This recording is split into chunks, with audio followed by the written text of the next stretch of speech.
ॐ राम रामेति रामेति रमे रामे मनोरमे सहस्रनाम तत्तुल्यं राम नाम वरानने। मित्रों, आप सबका स्वागत है अपने इस YouTube चैनल पर। आप सबका प्रेम और सहयोग अब तक जैसा मिल रहा है, इसको आगे भी ऐसे ही बरकरार रखिएगा। आज जिस विषय को आप सबके सम्मुख लेकर आ रहा हूँ, वह एक प्रश्न था कि रामनवमी, जो रामनवमी आने वाली है, इस बार इतवार को पड़ रही है, तो इतवार के दिन क्या तुलसी लगा सकते हैं?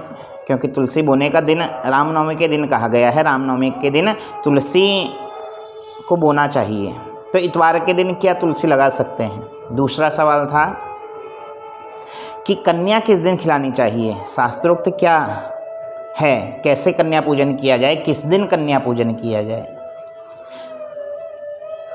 तो देखिए, यदि सबसे पहले रामनवमी जो इस बार इतवार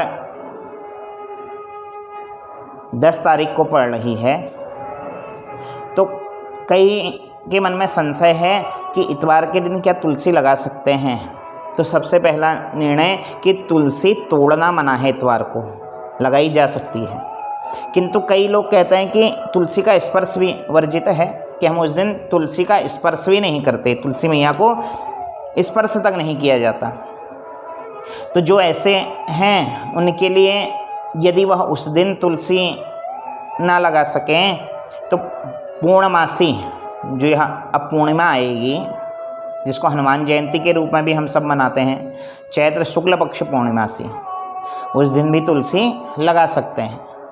और नवमी के दिन भी लगाई जा सकती है, क्योंकि रविवार को तुलसी तोड़ना वर्जित है, किंतु उसका संरक्षण किया जा सकता है, उसको लगाया जा सकता है, उसका वर्धन किया जा सकता है। तो इतवार के दिन तुलसी लगाई जा सकती है, किंतु यदि फिर भी मन में कोई संशय हो, तो आगामी पूर्णिमा जो 16 अप्रैल को पड़ रही है, उस दिन आप तुलसी लगा सकते हैं बिना किसी संशय के, क्योंकि गीता में भगवान ने कहा है संशयो आत्मा विनश्यति। तो मन में संशय ना रखते हुए रामनवमी का पर्व आ रहा है। आज सप्तमी की नवरात्र मनाई जा रही है, माँ कालरात्रि का पूजन किया जाता है आज के दिन। अब दूसरा प्रश्न कि कन्या पूजन किस दिन किया जाए। तो देखिए, जो नवरात्रि के व्रत रखते हैं, उपवास में रहते हैं, तो उनके लिए तो यह नियम उचित है कि नवमी पर्यंत व्रत रखें और 10वीं के दिन कन्या पूजन किया जाए, क्योंकि नवरात्रि कहा गया है, 9 रात का व्रत है। अब कई लोग नवमी के दिन भी कन्या खिला देते हैं, तो व्रत पूर्ण नहीं हो पाते, क्योंकि अगर आप कन्या पूजन कर रहे हैं तो उस दिन आपको भी प्रसाद के रूप में उसको ग्रहण करना पड़ेगा। किंतु यदि आपने उपवास नहीं किया है, कई लोग उपवास नहीं करते किंतु कन्या पूजन करते हैं, तो वह नवमी के दिन कन्या पूजन कर सकते हैं। किंतु जिन्होंने उपवास पूर्ण रखे हैं, नवरात्र के व्रत पूर्ण रखे हैं, तो वह नवमी प्रतिपदा से नवमी पर्यंत व्रत रखें और 10वीं के दिन कन्या पूजन करें। नहीं तो व्रत पूर्ण कैसे होगा? अगर नवमी के दिन आप कन्या पूजन कर रहे हैं और कह रहे हैं कि मैंने नवरात्रि के व्रत रखे हैं, उपवास रखे हैं, तो व्रत पूर्ण कैसे हुए? व्रत पूर्ण नहीं हो पाएंगे। तो इसलिए नवमी पर्यंत तक आप व्रत रखें, 10वीं के दिन कन्या पूजन करें। पहाड़ों में कहीं कहीं अष्टमी पूजन का भी विधान है, तो वहाँ सप्तमी कालरात्रि का पूजन करके अष्टमी के दिन ही कन्या पूजन कर लिया जाता है। किंतु जो नवरात्रि के व्रत रखने वाले हैं उनके लिए यह नियम मैं बता रहा हूँ कि प्रतिपदा से नवमी पर्यंत तक आप व्रत रखें। दशमी के दिन हरेला पूजन करें, कलश को उठाएं और कन्या पूजन दशमी के दिन किया जाए।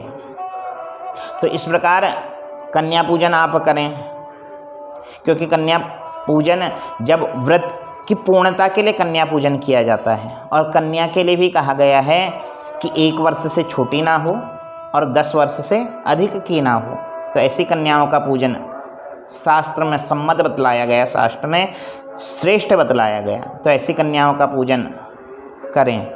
तो देखिए नवमी आ रही है, भगवान राम का प्रकटोत्सव है नवमी।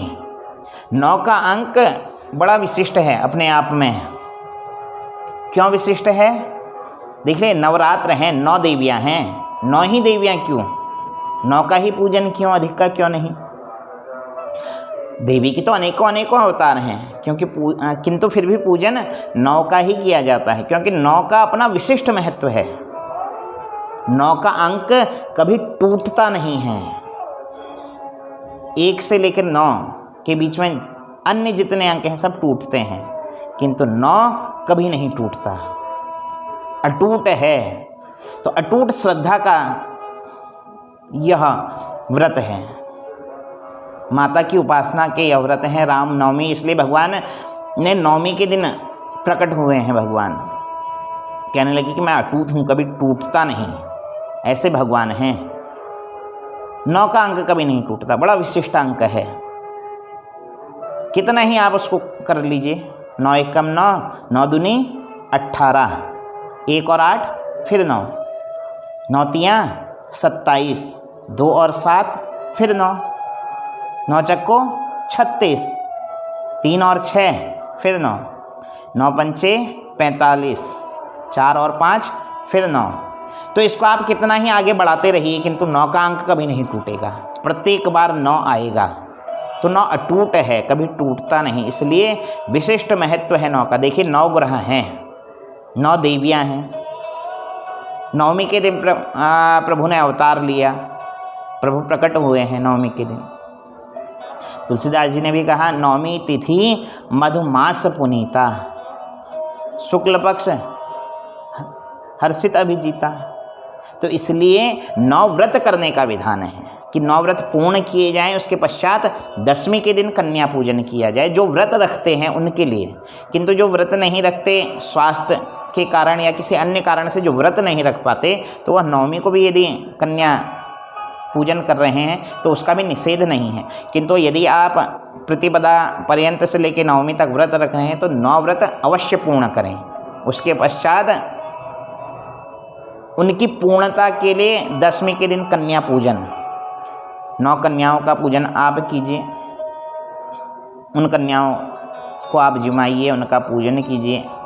तो कन्या पूजन दशमी के दिन किया जाना श्रेष्ठ है, जो 9 दिन के व्रत पूर्ण रखते हैं। नवरात्र इसीलिए आई, 9 रातों का महत्व है। यहाँ तो हमारे शास्त्र में माता का पूजन के अनेक विधान बतलाए हैं कि किस दिन किस माता का पूजन किया जाए, किस दिन किस माता का पूजन किया जाए, किस दिन किस माता का पूजन किया जाए। तो नवरात्रि में अलग अलग स्वरूपों का पूजन किया जाता है माता का। तो यदि आपने नवमी के दिन या उससे पूर्व ही कन्या पूजन कर लिया, उसके पश्चात फिर व्रत हो नहीं सकता, तो कैसे आप अन्य स्वरूपों का पूजन करेंगे? तो इसलिए दशमी के दिन पूजन किया जाए। हरेले का दशमी के दिन हरेला कटे, वह भी कन्याओं को चढ़ाया जाए, भगवानों को अर्पित किया जाए। और ऐसे ही तुलसी बोने के विषय में जो मैंने बतलाया कि तुलसी बोई जा सकती है, किंतु जो महिलाएं, जो माताएं कहते हैं कि हम तुलसी मैया का स्पर्श भी इतवार के दिन नहीं करते, कई होती हैं, तो वह आगामी पूर्णमासी 16 अप्रैल को तुलसी लगा सकती हैं बिना किसी संशय के। तो जो नवमी के दिन तुलसी ना लगा सकें, वह पूर्णमासी के दिन तुलसी को लगाएं, मैया का सेवन करें, मैया का पूजन करें, तुलसी मैया का वर्धन करें, संवर्धन करें। तो आज इस विषय को लेकर आपके सम्मुख आया था। ये प्रश्न आए थे मेरे सम्मुख, तो मैंने कहा चलिए इस विषय में आज आप सबके सम्मुख इन प्रश्नों का समाधान कर लिया जाए, अन्य को भी इस बात की जानकारी मिल जाए। आपके भी यदि कुछ प्रश्न हो तो मुझसे जान सकते हैं, कमेंट में भी मुझे भेज सकते हैं, तो आप फ़ोन में, मैसेज में, जैसे आपको सुविधा हो उसके अनुसार आप मुझसे अपने प्रश्नों का निराकरण कर सकते हैं। अपनी अल्प बुद्धि के अनुसार जितना गुरु कृपा से, इष्ट कृपा से प्राप्त हुआ है उसको बताने की अवश्य चेष्टा करूँगा। तो आज की वीडियो में इतना ही। यदि वीडियो पसंद आई हो तो लाइक कीजिएगा, शेयर कीजिएगा, चैनल को सब्सक्राइब कर लीजिएगा यदि चैनल सब्सक्राइब नहीं किया है, नए आए हैं तो बेल आइकन भी अवश्य दबा लीजिएगा। पुनः किसी नई चर्चा को लेकर आप सबके सम्मुख उपस्थित होऊंगा। तब तक के लिए आज की राधे राधे, जय श्री राम, हर हर महादेव।